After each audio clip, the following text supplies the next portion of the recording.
So I was teaching law school on Long Island, and I found that I realized that education plays a very important part of people's decision making.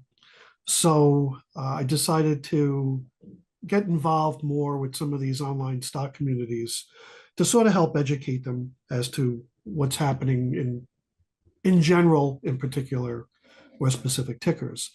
But my law firm we've been fighting dilution funding for almost a decade now, mostly started in New York. And in general, I kind of believe that dilution funding is the cause of the new war cry, naked short selling or counterfeit shares. Because the way dilution funding works is the company does a financial transaction, and the financial transaction calls for some sort of conversion of debt or conversion of preferred equity, usually with associated warrants. Now, anytime there is a conversion or an exercise into common stock, these types of dilution funding arrangements are designed to take the stock at a discount to what the trading value is of the stock at the time of whether you convert debt into common stock or you exercise your warrant. And there are a lot of features in these documents that are very complicated that allow the funders to get adjustments always. So, the contract may say you get a 35% discount on a conversion of debt, or a 35% discount when you exercise warrants. But if the company violates one of the lower provisions in the contract, those get adjusted down further. So what happens is when a company takes dilution funding, it's really doing one thing. It's asking the retail investment community to buy in to what they're doing, because dilution funding is nothing more than retail investors paying that funding back for the company. I mean, literally, that's what it is. Because the company technically, in one sense, is paying it back when it issues the stock to the funder, but then the funder puts it with the broker, or if the funder is a market maker, they just go ahead into the market and sell the stock that they got at a discount. And then retail investors pay that back by purchasing the stock. And that's kind of like how these hedge funds and private equity firms make money. The problem becomes, and you need to know a little bit of the history, right? About 10 to 20 years ago, that time frame, the way public companies raise money through pipes, right? Private investment in a public entity. And the pipes were usually just straight purchases of equity at, maybe 10 or 12% discount at the time that the transaction was entered into. Not what the cost of the security is in the market based on market value at some later date. So the whole genesis of dilution funding, I believe, it probably started on NASDAQ a long time ago, but it really got its teeth on the OTC markets, where there's less regulation, there's less compliance requirements. And that's actually where we started, is representing OTC listed issuers in defending against lawsuits by toxic dilution funders trying to extract stock in the form of repayment. They claim breach of contract. They even sue the executives for alleged securities fraud, which I haven't seen one case actually go to trial where a funder was successful in that. They do that to put ridiculous pressure on the executive team in order to force them to turn over the stock. And of course, once they get the stock, they go into the market and sell it. Then retail investors are the ones basically paying it back. So this has been highly profitable on the OTC market for some of these dilution funders up until about 3 or 4 years ago. And I'll get into that in a minute. Um, so what happened was on a $50,000 convertible note or a $100,000 convertible note, they were extracting $400, $500, $750,000 worth of stock because of the adjustments they get through their funding agreements. Um, and you know, I was very familiar with a lot of the New York State laws, including the New York usury statute. And I realized that under the usury laws in New York, just like Florida, Texas, California, Illinois, even Rhode Island, they have usury laws, and it says that all consideration paid for these types of funding transactions would fall under the definition of interest under those state statutes. Well, in New York, if the interest rate's more than 25% collectively with everything that you have to give in accordance with these debentures, then that violates the criminal usury statute. And in New York, just like Florida and California, if you violate the criminal usury statutes or the usury statutes in general, the transaction is void, which means that the funder cannot seek collection. And a lot of people say, oh, it's unfair. The issuers took the money. Oh, poor me. I'm playing victim, but you're playing victim, but you shouldn't have broken the law when you did these funding arrangements, right? It's not that you broke the law and we're going to have an equitable reset and reset the interest rate. No, the transaction's void ab initio. You lose everything for breaking the law.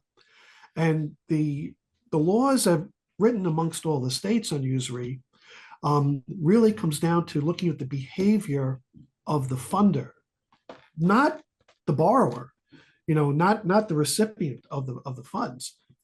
These statutes are designed to control the behavior of the borrower, of the lender. So we got our asses kicked in the federal court in the Southern District of New York in about 10 or 11 cases when we raised the criminal usury defense on these collection actions by some of these toxic dilution funders. And finally, one of the cases that we appealed, the Second Circuit Court of Appeals, which 3 judges review, basically said, hey, wait a second, you're citing cases from New York Court of Appeals from the 1800s. And you may be right on this issue, but we're not going to tell our 10 or 11 lower court judges they were wrong.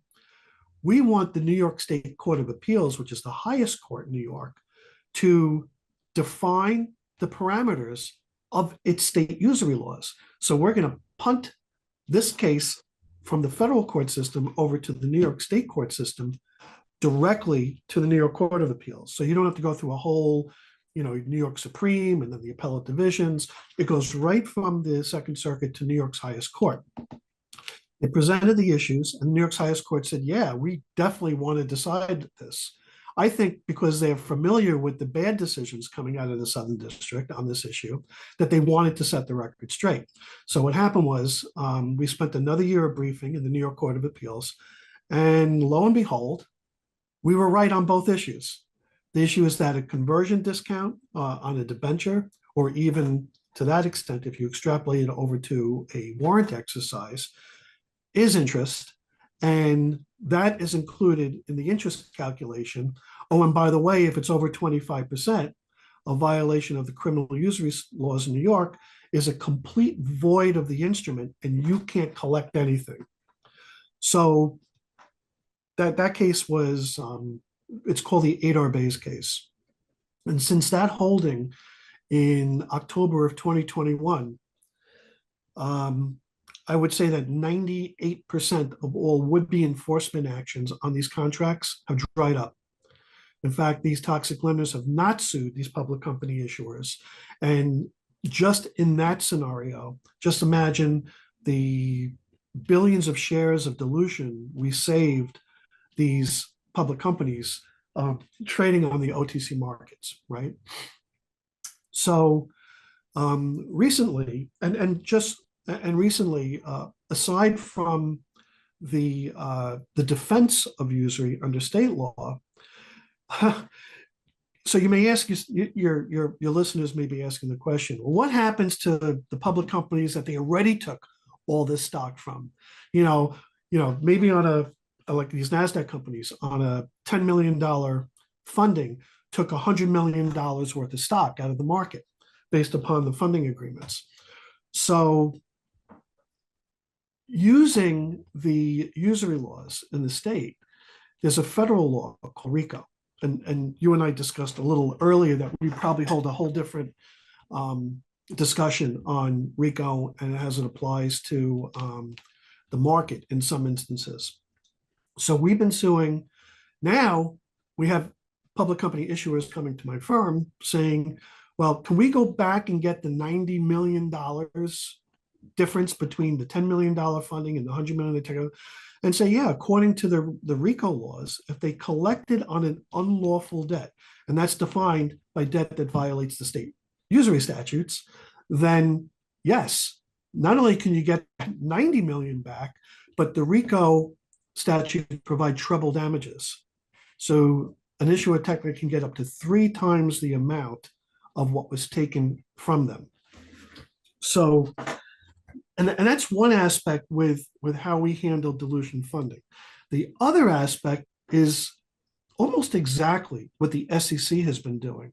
Now, a lot of people are upset that the SEC isn't doing enough for, for naked short selling and counterfeit shares, but they actually have, but not directly.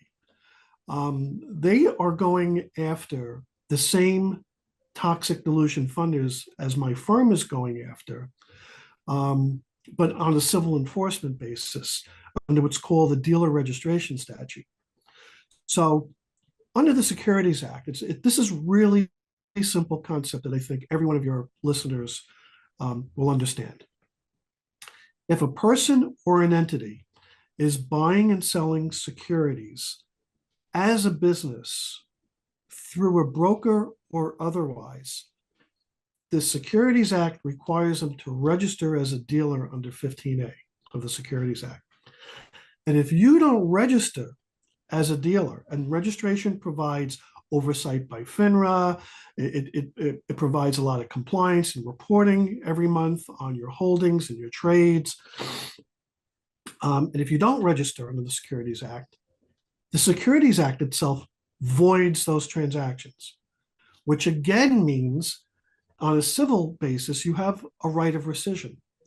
So if you don't have unlawful debt collection under the RICO claim based upon these fundings, you may have a dealer registration violation claim under a private right of action under the Securities Act that nets you almost the same result as if you brought a RICO action. The great thing about this is what the SEC is already doing. They already have judgments on this. And in fact, my firm is the first firm in the country to also get a judgment on this in a civil action. So there are a lot of nuances in this, but all this comes back down to dilution funding, right? And there are, I am legally convinced that there are claims for naked short selling, there are claims for spoofing, and law firms like West Christian and Allen Pollock are excellent. They've been doing this for decades, right? So if you want to learn more about it, and all my attorneys read all their complaints, and we've actually worked with Wes and Allen on a couple of other cases, combining our different expertises to try to get good results for the issuers. But again, I think that a large portion of naked short selling and spoofing are all derived from dilution funding. So the two kind of go hand in hand, but they attack things very differently. Naked short selling and spoofing is attacked at the broker level, and dilution funding is attacked at the funder level. So I'm sorry, I didn't mean to cut you off. Go ahead.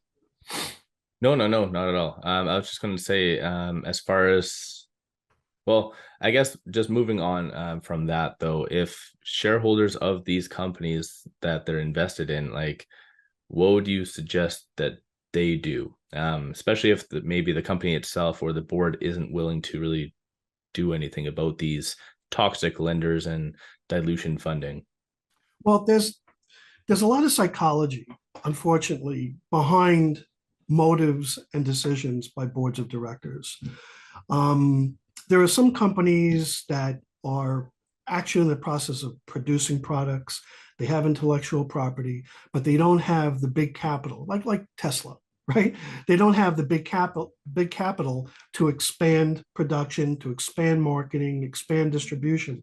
So they opt for dilution funding because, quite frankly, even though the dilution funders say, "Oh yeah, we're going to do due diligence," and look, to me, my experience, the due diligence they're doing, they're looking to see how much volume the stock has, what the trading patterns are, and whether or not, whether they get their stock through an S1 or an equity line of credit or conversion at some point in the future. Will they be able to get out of the stock? Let's face it, that's all they really care about.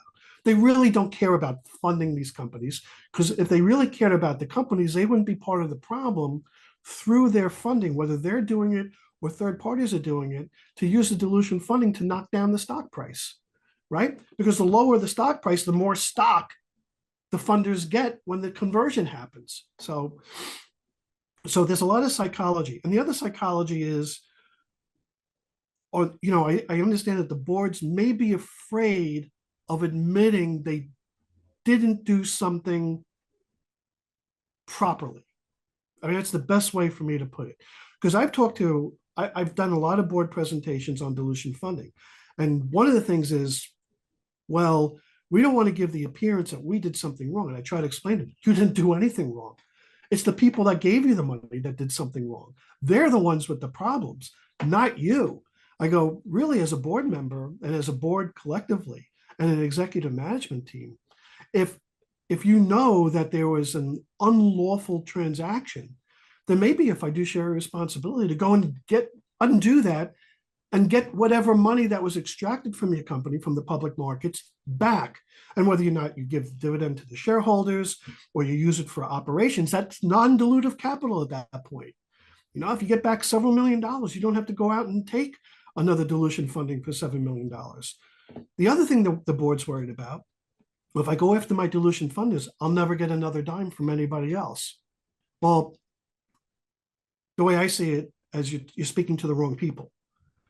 You can go to Goldman Sachs. If you have a real company, you can go to Morgan Stanley, and they'll work with registered dealers who are legitimate funders who aren't looking for a complete gouge on dilution funding that your retail investors are going to end up paying for, right? They're in it more for the long term.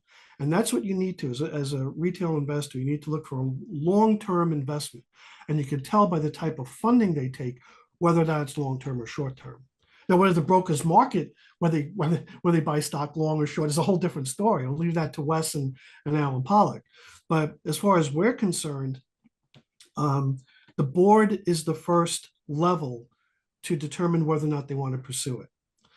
They may opt not to pursue it for those reasons that I stated. And in those situations, there are mechanisms under the state and corporation laws where shareholders could demand that the board take action. And that's sometimes just administrative, and under the state law of incorporation, they'll have 30 or 60 days to respond. If they don't respond, they're saying we're not interested. They may respond and say, we don't believe it's good for the company at this point because of X, Y, Z. Well, that's also saying we're not going to pursue it. If they fail to pursue it, then shareholders or shareholder groups can pursue those claims in either a derivative or a class action against those third parties. So there are things that retail shareholders can do, but it's best to try to work with the issuer first and your board of directors, and really try to understand why, because maybe they have some reasons that aren't public that will be addressed in response to a shareholder demand letter for action, that kind of clue you in that maybe this is not the best path to take because of some sensitive things that may be coming up in the near future. But that's decided on a case by case basis. Oh, I appreciate that. Yeah, that's definitely good information. When you kind of mentioned that there's different avenues of lawsuits, one of which is just targeting naked shorting, manipulation, schemes along those sorts. If a said company does and has launched a lawsuit for that very reason, so naked shorting, how could your specialty, essentially, I guess, against toxic lenders and so forth, how could that benefit? Could that be merged with that lawsuit, or would that be a potential new lawsuit? It would be a different lawsuit because the parties would be different and the claims would be different. But it puts pressure on the market participants, whether you're the funder or the funder's broker or affiliate brokers or their prime broker, or on the spoofing and naked short selling side, the trading brokers, right? The whole idea is if you believe that they're shorting in your stock and you go back and look to see if you've taken dilution funding, my opinion, it could only benefit the company to attack on both fronts. Because the funding is what's providing a lot of stock in the market that will come to fruition or has come to the market, where these brokers who engage in spoofing and naked short selling and counterfeit shares can sort of hide behind and wait out the time clock. So when that stock does hit the market, they can cover at lower prices because they're already pushing the market down. And then they make the difference between what they sold it for 2 or 3 months ahead of time versus what they buy it for to cover, which is usually substantially less. And they make the spread. That's how they make the money on short sales, right? And just the mere fact that if you have one dilution funder that provided you funding, or several, which exacerbates the problem at an extreme multiplier, you can count that there's going to be a shit ton of stock that's going to hit the market at some future date. And retail investors need to look at the 10Qs and the 10Ks and the 8Ks and look at the fundings and kind of understand how the funding will affect the market later on down the line, and then make a good decision whether or not to invest or participate or demand the board before all the stock hits the market to do something to try to prevent it. And only if the transaction's unlawful, right? If the transaction's lawful, then you only have naked short selling and counterfeit claims and spoofing to go after the brokers. If the transactions are unlawful, then you hit them broadside from both sides, right? And I look at this with a different mindset than those attorneys that handle the naked shorting and counterfeit shares and spoofing issues. I haven't seen one of those cases go to trial where they've actually, a judge has adjudicated, yes, there's naked shorting, or you did some spoofing. Those cases, when they get past the motion to dismiss level, are usually settled. My cases, I have judgments. I have court orders, I have judgments.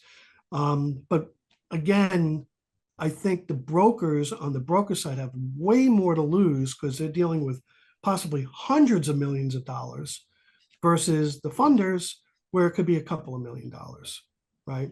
So there's two different pathways, but they're both designed to accomplish the same goal for the company: get the money back that was either taken out of the market by spoofing or naked short selling, or by unlawful dilution funding. That's how I see it anyway.